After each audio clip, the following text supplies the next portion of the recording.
Ted and Janet are my friends. Wonderful married couple, first of all, an excellent example of a fine marriage. Ted and Janet are wonderful because they have the gift of hospitality.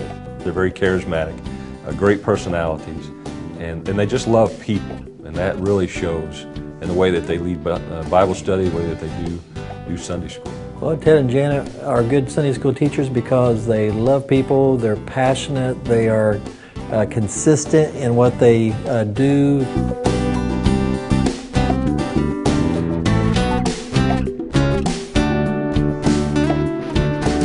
Sunday school works when you work Sunday school, and Ted and Janet are an example of that.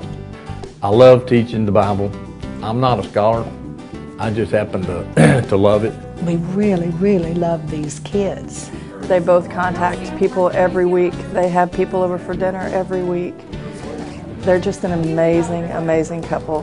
With their experience and knowledge of the Word, when they teach that to us, they're great mentors to have. When you walk into the classroom, you can hear the laughter down the hallway, and Ted and Janet are right in the middle of it, and everybody they just carry on. You feel warm and welcome when you walk in.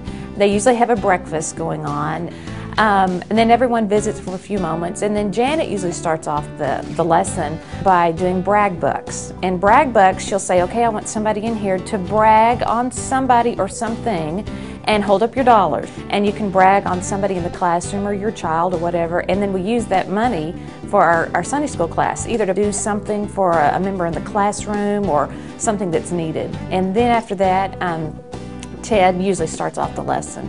Obviously they teach the Bible, they're very diligent and committed to doing that, but it goes beyond the Sunday morning lesson. They're great at setting the example of what a relationship is like. When you teach, you get so much more than what you're given. And I just love to teach them. They demonstrate that, and the love that they show for the kids that attend their class, the care for their children as they are adopted grandparents for those kids and even babysit on occasion. We've been married almost 45 years. We've been down a lot of roads that those kids are going to be going down, and hopefully some of our experiences will help them either to not make the same mistakes that we made and or to show them a better path. And we've got to get the message to these young people so they can get it to their young people, their children, so that this church is standing and thriving just like it is right now. This church is so on fire right now. It's the most exciting thing in the world to be part of that. And that is the hope for all of us.